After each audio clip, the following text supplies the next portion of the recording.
Now, look, sometimes all you see, all you hear is bad news, gloom, gloom, gloom. But sometimes when you see something that angers or upsets you, people decide to do something about it, which is absolutely brilliant. Just recently, I spoke to Katie Cutler.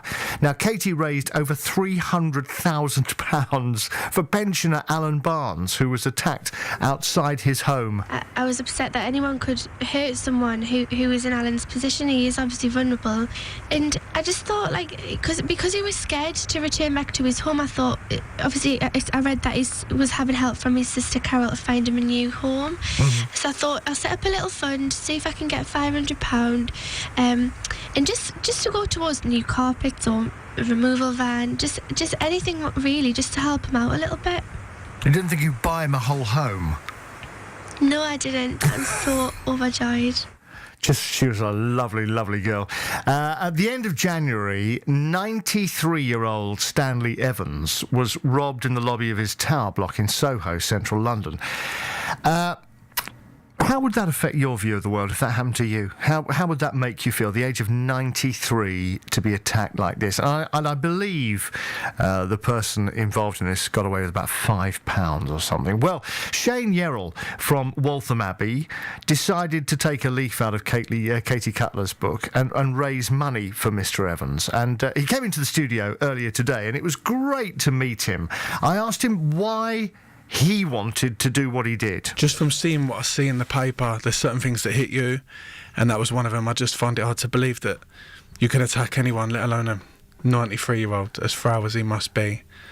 It just resonated with you, did it? Yeah, I was at home with a couple of my mates, and I just thought, no, I can't have that. I've had similar situations before where I've raised money for people, but not on that scale. It's been people that have been sick or, needed equipment or something like that. Is it about the money, or is it about anything else? No, it's not just about the money for me. It's obviously that may make him feel better. It's more about sort of making a stand against that type of thing. I mean, a lot of people hate that, don't they? But yeah. Making a stand against that type of thing, and just to show that there are genuine people out there. Not everyone's as callous as whoever did this. Yeah, of course.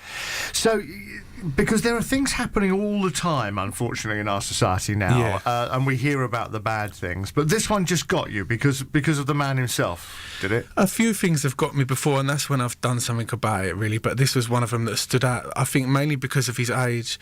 Obviously, I've been attacked myself before. Well, tell me about that. What's happened to you? Well, there's been a couple of incidents. One was a random attack. What happened there? Halloween. It was. I was out. We had the baby staff. And where we'd moved, we'd gone out, he'd run out while I was getting my little brother ready for trick-or-treating. So the dog had run out and run back to where we used to live. There's like a meadow type of area. So I'm just walking through that, and he's a blue staff, so you can't see much. You're just listening to the rustling. And there's just somebody standing there. I thought I'd been punched to the head. I was convinced. But when, obviously, after what I thought was a punch, I ended up passing out, and when I got to hospital they said it was a laceration to the side of the head. So what were you hit with? Well, they say a blade. A blade? Yeah, the laceration, it was over a centimetre. And how long did it take you to get over that? There wasn't much pain, to be fair. It was just more the mental aspect of it. What does that make you feel about your own safety and walking? Well, where we live as well is sort of a quiet town, so you don't expect anything like that. The police just said that they thought that I'd got in someone's way. They'd found like trodden down grass at the time, so I don't know what I was getting in the way of. Obviously, I was just out looking for the dog, but yeah, I don't dwell on that. I got over that within a few. Obviously, you always remember it, but for me, it's about what you can do to make a positive effect. So since then I've raised money for a couple of anti-knife crime charities, and they've been set up for families that have lost relatives. So Only Cowards Carry. Yeah, I haven't actually raised money for them. I sat in the murder trial with them this time last year, actually, just across the road, with the Crime Prince Foundation. His dad was a professional boxer. He's made a comeback now, and the Rob Knox Foundation. He was in the Harry Potter film. So I've done a few bits for them as well. I've not done anything for knife crime charities for a little while. I've sort of gone on a different route, but there'll always be that part there. I'm still involved. We tend to hear about the negative side, don't we, of social media and all the bad things that can happen on social media. But this is a very, very good example of the great things that can happen on social media. Social media, for me, is the best way of putting it out there. When I've done things, obviously you always have a link for sponsoring, and Facebook, I've got quite a good support network on there, so that, for me, that's the best way to put it out there. Yeah, you keep posting your link and a couple of people respond. But this is a very positive way. We need more people to do this, don't we? More people to do this, using social media in a really positive way. You'd hope so, because it's a good feeling at the end of it when you see that you've made a difference in someone's life. That's what I get from it. Yeah. And obviously to make a stand, there's some great people out there like Only Carers Carrie, Caroline Shearer, she's done a lot. Mark Prince. There are people out there that do it, but a lot of people will read the story and say how disgusted they are, but not obviously do anything about it. You've used the expression "make a stand" a couple of times, and I just really like that, because it is absolutely the right thing to do, isn't it?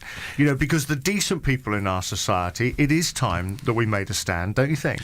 Yeah, definitely. I mean, not that I'm saying anything about people that don't, but for me, I'm one of the people that would rather make a point if you disagree fully. And you look at what they've achieved, these people, Caroline and Mark, they've saved the lives themselves from making a stand.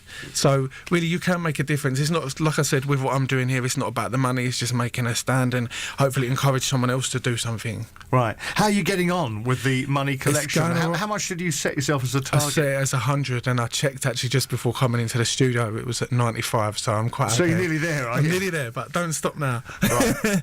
The more the better, obviously.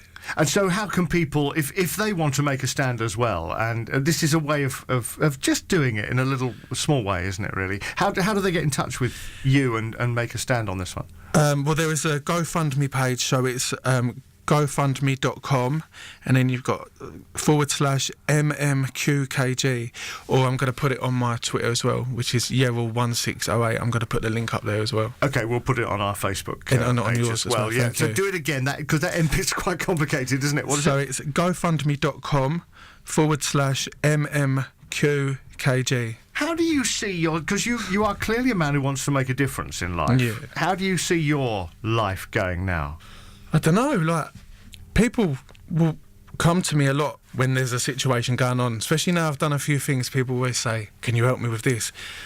I was lucky enough to win an award in November, but for me it's nothing to do with that. It's just, if a little bit of your time can make a difference to them, then why not? It's not hurting me, is it?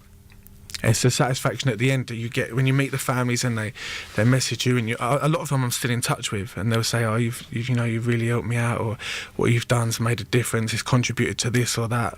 That's what you do it for. It's the feeling, not for any recognition. What a decent man. What a very, very decent man. Shane Yerrell from Waltham Abbey popped in this morning and we had a good old chat before he went to work. So thank you very much indeed, Shane. Good man.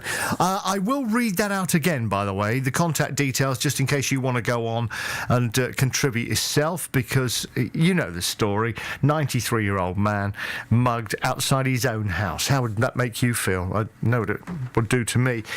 Have you got it there, Gavin? Oh, bless your heart. Thank you very much indeed. Here we go. This is it. It's www.gofundme, all one word, gofundme.co.uk, I assume, /MMQKG. MMQKG. That's the sort of code for the GoFundMe site. MMQKG.